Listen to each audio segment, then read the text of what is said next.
जो फोटो 2002 में चली थी, 2002 से बराबर है, देश विदेश में, डॉक्यूमेंट्री में, मीडिया में, टीवी में, चैनलों में, लेकिन आज तक गुजरात का कोई भी बीजेपी वाला, आरएसएस वाला आज तक कोई मेरे पास आके मुझे कुछ मिला नहीं है। अरे मेरे भाई, ये हिंदू राष्ट्र भी नहीं बनेगा, ये इस्लामिक राष्ट्र भी नहीं बनेगा, ये देश जो चीज तरह चलता है ना उसी तरह चलेगा। किसी की माँ में ताकत हो तो इसको देश को इस्लामिक बना के देखो, इस देश को हिंदू राष्ट्र बना के देखो। जो नेता में सरदार की समानता हो और जो नेता में बाबा साहेब आम्बेडकर की बंधुता ना, ऐसा भारत चाहिए मुझे। ये कौमवादी जातिवादी भारत नहीं चाहिए हमें, जो हिंदू मुस्लिम के बीच में झगड़ा करा है, जो जाति जाति के बीच में झगड़ा करा है, ऐसा भारत हमें नहीं चाहिए मैडम।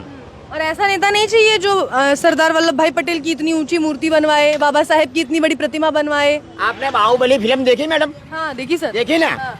देवसेना का एक डायलॉग है मैडम। नमस्कार, तो जनता लाइव देख रहे हैं आप और मैं हूँ आपके साथ पूजा। इस वक्त हम मौजूद हैं गुजरात में।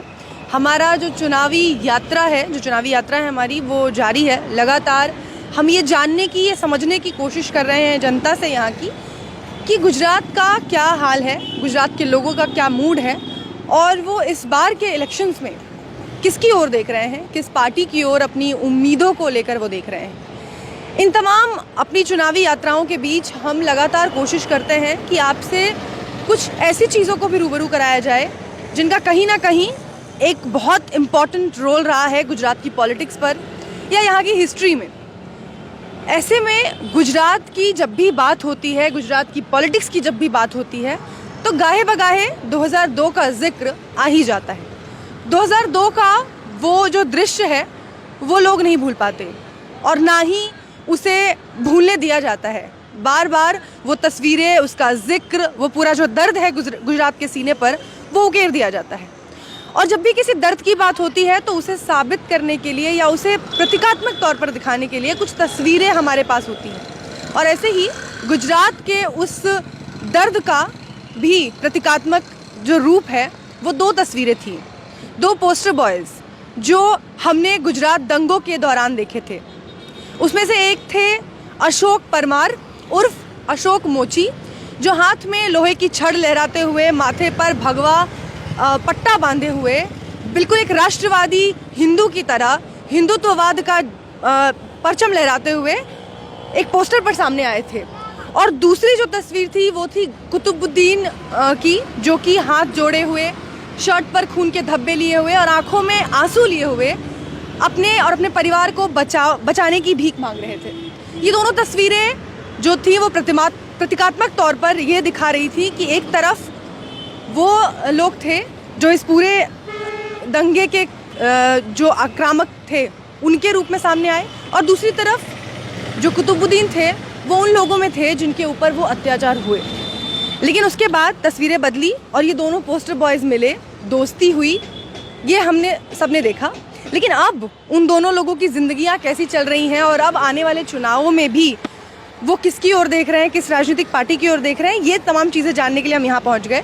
तो इस वक्त मैं जहाँ खड़ी हूँ, इस विधानसभा सीट की बात करते हैं। ये दरियापुर विधानसभा सीट है। पिछले 2 बार से कांग्रेस के विधायक यहाँ काबिज हैं और जो 21 विधानसभा सीटें हैं अहमदाबाद में, उसमें से 14 पर बीजेपी काबिज है। लेकिन ये कुछ चुनिंदा सीटों में से है जो कांग्रेस के खाते में जाती है। अब मेरे पास ये जिन्हें आप देख रहे हैं, ये हैं अशोक मोची, अशोक परमार। यही वो चेहरा है जो उस वक्त गुजरात दंगों के वक्त हिंदुत्व का चेहरा बने थे, पोस्टर बॉय बने थे। सर, सबसे पहले तो स्वागत है आपका हमारे चैनल पर। आपका भी स्वागत है गुजरात में, अहमदाबाद में। बहुत बहुत शुक्रिया। तो क्या चल रहा है, कैसा चल रहा है सब कुछ? अरे मैडम, एक गुजरात गरीब की जिंदगी तो क्या होती है, उसी तरह हमारा भी चल रहा है। इस देश में गरीब को की जो जिंदगी होती है, रोटी कपड़ा और मकान के लिए जीने का, बस हमारी जिंदगी भी उसी की तरफ चल रही है। ऐसा है। अच्छा अशोक जी, जब भी हम गुजरात की बात करते हैं, गुजरात इलेक्शंस की जब भी बात आती है, तो 2002 का जिक्र जरूर आता है। उसके बिना राजनीति पूरी नहीं होती यहाँ की। आपको हाँ। क्योंकि उस टाइम के जो हादसे घटनाक्रम है ना, वो एक इतिहास बन चुका है मैडम। तो उसका तो जिक्र हर, जब तक मोदी जी सत्ता में है दिल्ली पर, तब तक उसका तो जिक्र होता ही रहने वाला है। ऐसा है। तो मोदी जी है तब तक क्यों जिक्र है उसका? क्योंकि मोदी जी की वजह से एक हिंदुत्व की राजनीति की शुरुआत हुई। 2001 से हिंदुत्व की राजनीति की शुरुआत हुई और 2000 के दंगों में मोदी जी की जो इमेज बनी कि एक हिंदू नेता के रूप में बनी। तो जब तक ये मोदी जी है दिल्ली में तब तक तो ये चलने वाला ही है। और 2000 के दंगों के पहले मोदी जी को आरएसएस और बीजेपी के सिवा पब्लिक तो नहीं जानती थी कि कौन है नरेंद्र मोदी। मेरे जैसे थोड़े बहुत पढ़े लिखे जानते कि मोदी जी कौन है, लेकिन आम जनता को कोई मालूम नहीं था। लेकिन 2002 में गुजरात में एक दुखद भयानक हादसा हुआ, गोधरा कांड हुआ।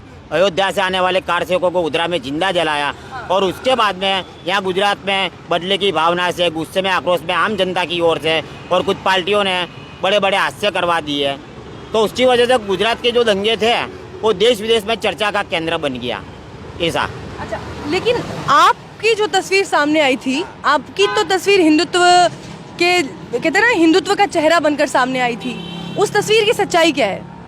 उस तस्वीर की सच्चाई में तो मैडम मैं बहुत कुछ बोल चुका हूँ पहले भी, और यूट्यूब पे मेरा बहुत वीडियो है, वो बहुत लंबी सच्चाई है। लेकिन शॉर्ट में इतना बोलता हूँ कि हमारा जो इलाका है वो तो गोधरा कांड से पहले ही अहमदाबाद में दंगा प्रभावित इलाका गिनाया जाता है। दरियापुर है, शाहपुर है, कालूपुर है, तो हमारे लिए तो सब कॉमन ही था। और उस टाइम के मेरे जो हालात थे कि 2001 में मैंने घर छोड़ दिया था हमारे पर्सनल प्रॉब्लम की वजह से, और मैं यहाँ सड़क पर ही सोता था। ठीक है, ये सामने आप जो मकान सब दिख रहे हैं ये मुस्लिम बस्ती है। तो उस टाइम पे यहाँ भी भयानक दंगा शुरू हो गया था, ऐसा है। अच्छा, मोदी जी के बारे में बात करें तो अब मोदी जी किसी राज्य के मुख्यमंत्री नहीं है, पूरे देश के प्रधानमंत्री हैं। तो आपने कहा कि हिंदुत्व की पॉलिटिक्स की शुरुआत की उन्होंने। हाँ, तो वो तो गुजरात से हो चुकी है ना मैडम।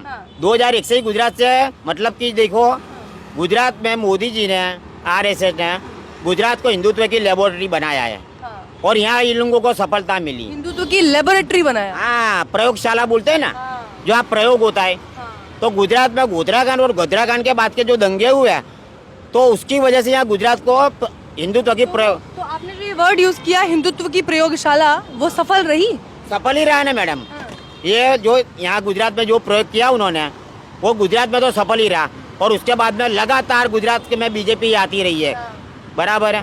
काफ़ी 2002 से लेके अभी तक 2022 20 साल हुआ, तब से बीजेपी का राज चल रहा है यहाँ। मतलब वो सफल हुआ यहाँ, और वही प्रयोग उन्होंने फिर नेशनल में, दिल्ली में, पूरे देश में लागू किया। वो उनमें भी उनको सफलता मिल गई।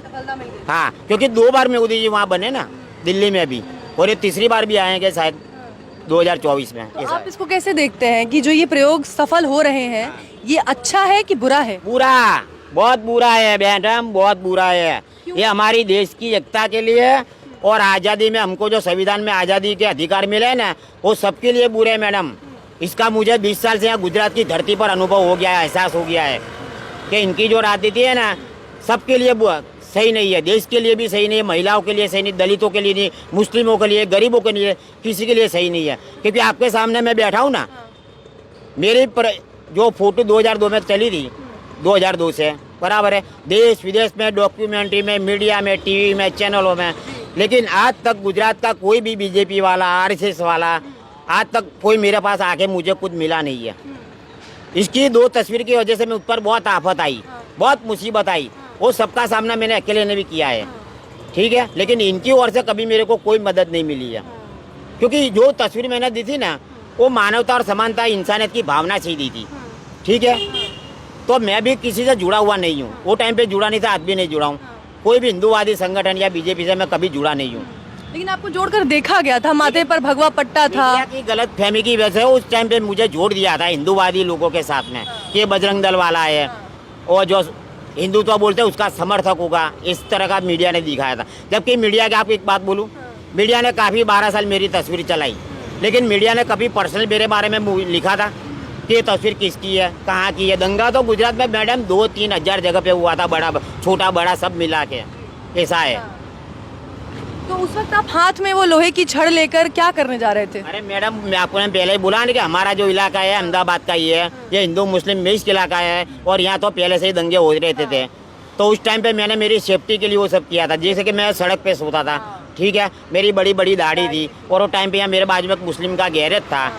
तो हिंदू मॉब जो उस टाइम पे सड़क पर आया था ना, अपना गुस्सा आक्रोश दिखाने, तो उनको ऐसा लगा कि मुस्लिम होगा, दाढ़ी और गैरेज की वजह से और मेरी हालत की वजह से, क्योंकि मेरे इलाके में मुस्लिम बस्ती है। भगवा झंडा आपने सेफ्टी के लिए पहन लिया? भगवा झंडा नहीं है बहन, एक टुकड़ा है। देखो आप मेरे बाजू में देखो कितने कपड़े हैं, अभी हाल में भी कपड़े पड़े, देख लो आप। शूटिंग उतारो, शूटिंग उतारो, शूटिंग देखो कितने कपड़े पड़े, ये अहमदाबाद का दिल्ली दरवाजा बाजार है, कपड़ा निकाल उसी में से कपड़ा लिया था मैडम, हाँ। अपनी सेफ्टी के लिए। ठीक है, मुझे ऐसा जमता था कि चलो भाई हमारे इलाके में भी दंगा चल रहा है तो दूसरे हिंदू इलाकों में जाना पड़ेगा, बराबर है, तो वहाँ कोई मुझे हिंदू समझकर अटैक ना कर दे, इसके लिए मैंने अपनी सेफ्टी के लिए वो कपड़ा लगाया था। चलिए ऐसा आप है। उस प्रयोग पर आते हैं जिसका जिक्र आपने किया। तो यहाँ जो प्रयोग बीजेपी ने किया हिंदू राष्ट्र का, अब जो पूरे देश में प्रयोग हो रहा है, हो गया नहीं, हो गया ना, सफल भी रहा है, वहाँ भी सफल हो गया। तो 2 बार प्रधानमंत्री बने ना, तो सफल ही हुआ है ना मैडम। और आज क्या हो रहा है पूरे देश में तुम जानते ही हो ना। हिंदू राष्ट्र जो घोषित करने की बात करते हैं वो कब करेंगे? वो तीसरी बार में 2024 में अगर मोदी जी वापस देश के प्रधानमंत्री बन गए, हैट्रिक कर दी, तो 2025 में भारत में हिंदू राष्ट्र बन जाएगा। लेकिन गुजरात में तो अब 2001 से हिंदू राष्ट्र बन चुका है। हाँ, सोचते हैं लोग कहते हैं कि जब से बीजेपी की सरकार है एक फायदा है कि यहाँ दंगे दोबारा नहीं हुए। अरे मैडम, दंगा करने वाले जब को सत्ता मिल गई तो दंगा कौन करेगा? मेरे जैसा थोड़ी दंगा करने निकलता था, समझ गए बात में आप। जो दंगा करवाते थे सत्ता के लिए, उनको आज सब कुछ मिल चुका है, सत्ता मिल गई तो अब कौन दंगा करेगा? ऐसा है मैडम। लेकिन आप जैसी आवाजें है ना मैडम, क्या कांग्रेस की जो थी राजनीति थी ना, उस टाइम की, मैंने कांग्रेस का भी राज देखा है बचपन में, उसकी वो टाइम पे बहुत दंगे होते थे। तो कांग्रेस क्या मुस्लिमों का तुष्टीकरण बहुत करती थी, ठीक है, और तुष्टीकरण मतलब कि मुसलमानों की ज़्यादा तरफदारी करती थी। तो मुस्लिमों में जो असामाजिक तत्व थे वो बहुत चढ़ गए थे उस टाइम पे, तो सरकार को ब्लैकमेल करते थे, गलत धंधे करते थे, ऐसा बहुत था उस टाइम पे। अब उसका उल्टा हो रहा है। अभी उसका उल्टा नहीं हो रहा है, बराबर है। हिंदुओं को कौमवाद और जातिवाद बढ़ गया है। मोदी जी कहते हैं ना मैडम कि मैंने गुजरात का विकास कर दिया। हाँ, विकास हुआ है, मैं भी बोलता हूँ, लेकिन किसका? अदानी अंबानी का, भ्रष्टाचारी का, कौमवादी का, जातिवादी का, उनका विकास हुआ है मैडम। हमारे जैसे गरीबों को कोई फर्क नहीं पड़ा है। ऊपर से महंगाई बढ़ने की वजह से हमारा जीना मुश्किल हो गया है, जहर हो गया हमारा। मुझे नहीं, किसी भी गरीब को तुम पूछो। नहीं तो हमने तो बात की लोगों से यहाँ, लेकिन लोगों का एक ही कहना है कि नहीं, यहाँ तो मोदी को कोई हरा नहीं सकता। अब मैंने बोला ना क्या, कांग्रेस की जो राजनीति थी गुजरात में वो भी मैंने देखी थी। तो कांग्रेस को की राजनीति के से यहाँ सबको नुकसान होता था वो टाइम पे, दंगों की वजह से। फिर इन्होंने गुजरात को हिंदुत्व की प्रयोगशाला बनाया। हिंदुत्व की प्रयोगशाला मतलब क्या कि हिंदुत्व के झंडे के नीचे के हिंदू धर्म में मानने वाले सभी को एक छत्र के नीचे लाए, और वो सफल भी रहा। लेकिन इनकी जो हिंदुत्व की राजनीति है ना, वो एक धोखा है, फरेब है, खोखली है, दम्भ है, झूठ है, ढोंग है। क्योंकि मेरी तस्वीर को जो हिंदुस्तान के पूरे हिंदुत्व के चेहरे रूप में पूरी देश दुनिया में आदमी दिखा रहे हैं, वो इंसान आज यहाँ बैठा है। मतलब समझ सकते हो ना क्या हालत है? हाँ, समझ गए ना आप। मतलब कुल मिलाकर ये कह रहे हैं हिंदुत्व की क्या हालत है उसकी बात मैं नहीं करता हूँ। ये लोग पुरानी जो मनुस्मृति थी ना हमारे देश में 4-5 हजार पहले, आज मोदी स्मृति का अमल हो रहा है। और मनुस्मृति और मोदी स्मृति में कोई फर्क नहीं है। इसमें महिलाओं की कोई कीमत नहीं है, गरीब की कोई कीमत नहीं है, दलित की कोई कीमत नहीं है, पीड़ितों की कोई कीमत नहीं है, मुस्लिमों की कोई कीमत नहीं है। समझ गए? तो ये जो लोग हैं जो वोट करते हैं बीजेपी को, हर राज्य में हम देख रहे हैं कि बीजेपी आ रही है, इन लोगों के मन में क्या है फिर? उनका ब्रेन वॉश हो चुका है मैडम। हर समाज के नेता होते हैं मैडम, देखिए हर समाज के गांव में, सिटी में आगेवान होते हैं, तो उनकी समाज के जो आगेवान लीडर होते हैं ना, उनका ब्रेन वॉश कर डालते हैं। ऐसा है, मतलब पब्लिक का ब्रेन वॉश हो चुका है। धर्म के नाम पे, जाति के नाम पे पब्लिक का ब्रेन वॉश हो चुका है। और मैं एक जन्मजात मास्टरमाइंड इंसान हूँ, लिखा पढ़ा कम हूँ, 10 तक ही पढ़ा हूँ, लेकिन मेरे जन्म से मास्टरमाइंड इंसान हूँ। देश का संविधान भी जानता हूँ, देश का इतिहास भी जानता हूँ, सब जानता हूँ मैं। इसके लिए मुझे एहसास हो गया कि इनकी जो भी राजनीति है ना, वो देशवासियों के लिए तो खराबी होगी आने वाले वक्त, अभी नहीं, आने वाले वक्त में।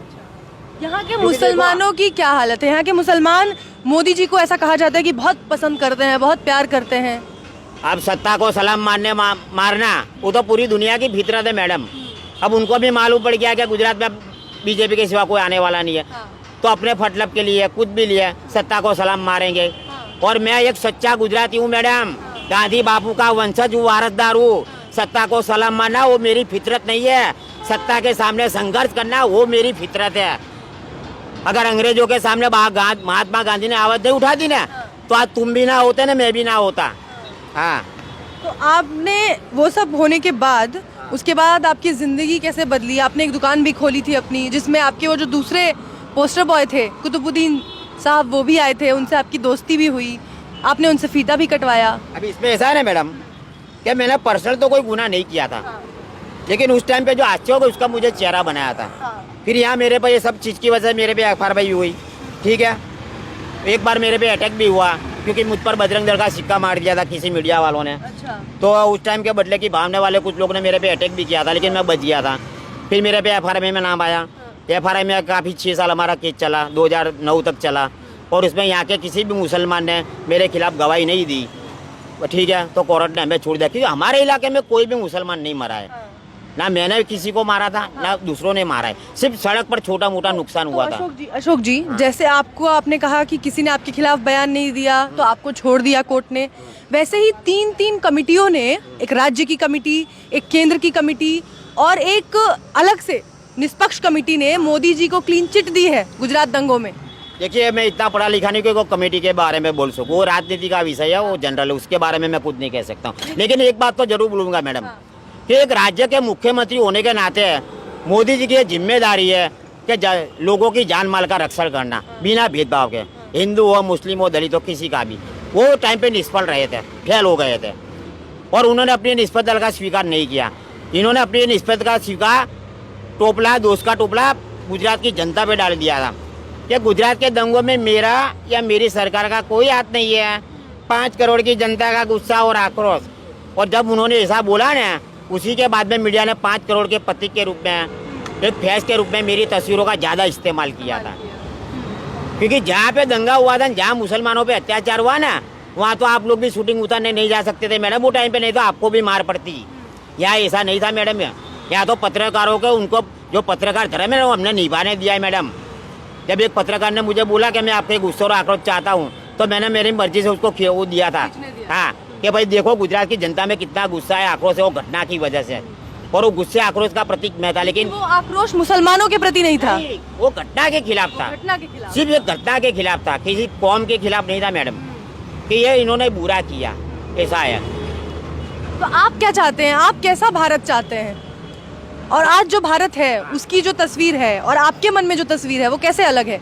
मेरे मन में जो तस्वीर है ना भारत की, शहीद भगत सिंह वाला भारत बनना चाहिए, बाबा साहेब आम्बेडकर वाला भारत बनना चाहिए, महात्मा गांधी वाला भारत बनना चाहिए, सरदार पटेल वाला भारत बनना चाहिए।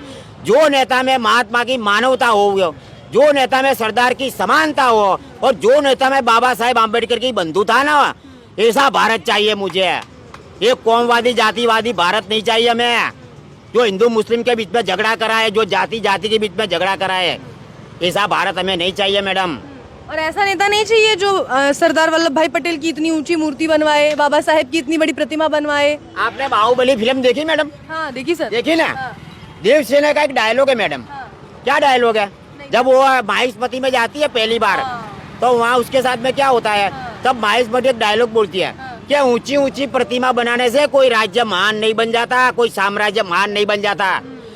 सरदार के विचारों को अपनाओ, महात्मा गांधी के विचारों से शासन करो, तब भारत गुजरात महान बनाएगा। समझ गए ना? सरदार की प्रतिमा बना दी, लेकिन मोदी जी में समानता की भावना थी, आज भी नहीं है। उना वालों को समानता दिखाई, 2002 में मरने वाले मुसलमानों के प्रति मानवता दिखाई? नहीं दिखाई आज तक। एक बात बोलूँ ना मैडम, जब ये सड़क पर एक्सीडेंट होता है कोई भी बीमारी की वजह से, जब हम उसको अस्पताल में ले जाते हैं ना, उसके जो भी ले जाते हो, मेरी बात नहीं करता हूँ, फिर उसको ऑपरेशन थिएटर में ले आते हैं, बराबर है। वहाँ डॉक्टर उसको बचाने की बहुत कोशिश करता है, ठीक है, लेकिन वो बचा नहीं पाते, वो पेशेंट मर जाता है। फिर वो डॉक्टर ऑपरेशन थिएटर के बाद में बाहर आके क्या बोलता है, आई एम सॉरी, मैं उनको बचा नहीं सका। एक डॉक्टर इतना बोल सकता हो, तो ये गुजरात के प्रधानमंत्री, भारत के गुजरात के उस टाइम के मुख्यमंत्री और आज के भारत के प्रधानमंत्री, 1-2 हजार लोग मर गए उस टाइम पे गुजरात के दंगों में, उनके लिए आई एम सॉरी नहीं बोल सकते? तो आप चाहते हैं कि वो इस घटना के लिए सॉरी बोले? उनकी नैतिक जिम्मेदारी है मैडम, वो गुजरात के मुख्यमंत्री थे। मैं तो एक कॉमन हूँ, मेरी ये जिम्मेदारी नहीं है मैडम।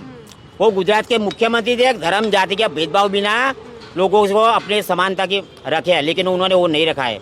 उन्हें मुस्लिम पीड़ितों के साथ में भेदभाव किया है, दलितों के साथ में भेदभाव किया। ऊना कांड में दलितों के साथ भी भेदभाव हुआ है मैडम। लगता है कि मोदी जी में मानवता नहीं है? मोदी जी में मानवता है, लेकिन उनकी पार्टी के लिए है, अच्छा। अदानी अंबानी के लिए है, उनके लिए है। जो धर्म जाति से पीड़ित होते हैं ना, उनके लिए नहीं है मैडम, ऐसा बोलता हूँ। अच्छा, एक चीज़ और है कि 20 साल हो गए उस घटना को, लेकिन आपकी आंखों में, आपके चेहरे पे आज भी वो जो पूरे दंगे का आक्रोश है वो वैसे का वैसा दिखता है। वो तो रहेगा मैडम, मैं मरूंगा तब तक रहेगा। उसकी वजह क्या है? सबसे पहले तो मैं गरीबी में पैदा हुआ, उसकी वजह से मेरे में गुस्सा आया, क्योंकि मेरा बाप मुझे कुछ दे के नहीं गया फुटपाथ के सिवा, ठीक है, तो उसकी वजह से मुझे गुस्सा आया। दूसरा कि मैं पढ़ना चाहता था, लेकिन माँ बाप जल्दी मर गए, इसके लिए मैं पढ़ नहीं सका और मुझे मेरी मेरिट दिखाने का मौका नहीं मिला, और इसकी वजह से मुझे मिला है जो मेरी जन्मजात मेरिट है ना, वो एजुकेशन के रास्ते मुझे दिखाने का मौका नहीं मिला है। इसकी सब समझ गए आप में। और उसके बाद में जो यहाँ शासन हो रहा है 20 साल से, उसकी वजह से ऐसा है। आने वाले चुनावों की बात करें तो आपको क्या लगता है, वोट डालते हैं आप? देखिए, ऐसे तो मेरे पास पहले इलेक्शन कार्ड नहीं था, तो मैंने वोट नहीं किया है काफ़ी साल, 10 साल से। 2012 तक मैंने वोट किया था, उसके बाद में मेरा इलेक्शन कार्ड खो गया था, और मध्य आराधी से जो बोलते हैं ना वोटर लिस्ट, उसमें भी मेरा नाम नहीं आता। 10 साल से मैंने वोटिंग नहीं किया है। इस बार मेरे पास है तो करूँगा। किसको करेंगे सर? वो नहीं बोल सकता हूँ ना मैडम, अच्छा, वो नहीं बोल सकते। वो तो हमारे देश का कायदा है ना कि इसको वोट जाओ नहीं बोलने का। लेकिन यहाँ के लोगों का कहना है कि वोट किसी को भी दे, जीते की बीजेपी। अब वो उनको मालूम क्यों किस आधार पे बोल रहे हैं, वो उनको मालूम। आप क्या चाहते हैं कि इस बार सत्ता बदले? सत्ता नहीं बदले मैडम, उसके में जो नहीं, सत्ता में कोई भी आया, संविधान से शासन होना चाहिए, चाहे कांग्रेस आवे, आप आवे या बीजेपी आवे। कौन सत्ता पे, उससे हमें कोई मतलब नहीं। आम जनता को गरीबी कम करे, महंगाई कम करे, बिना कौमवाद जातिवाद अशोक जी, अभी संविधान से शासन नहीं हो नहीं रहा। हो रहा है मैडम। अगर संविधान से शासन होता तो मैं यहाँ नहीं बैठा होता, मैं गुजरात सरकार का मंत्री होता। हाँ, समझ गए ना आप। दलितों की, गरीबों की, पीड़ितों की, यहाँ महिलाओं की कोई कीमत नहीं है।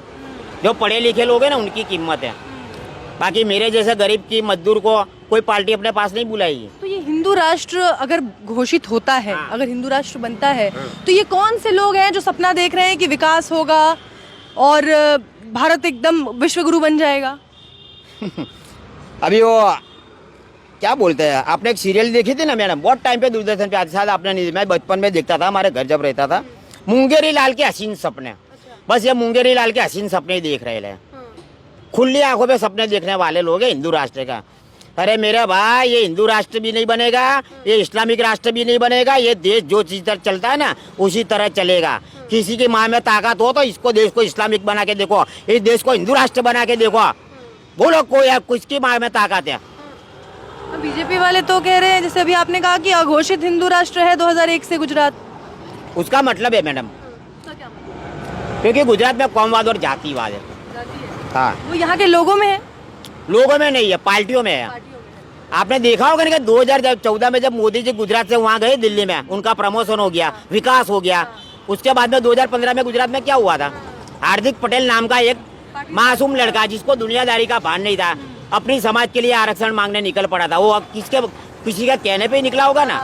22 साल की उम्र थी मेरे मैडम, तो समझो कि उसके पीछे किसका हाथ होगा। तो अभी तो वो बीजेपी में है। हाँ, तो वही बोलता हूँ ना मैडम, वही तो बोल रहा हूँ अच्छा, कि गुजरात में जातिवाद चला हुआ अभी।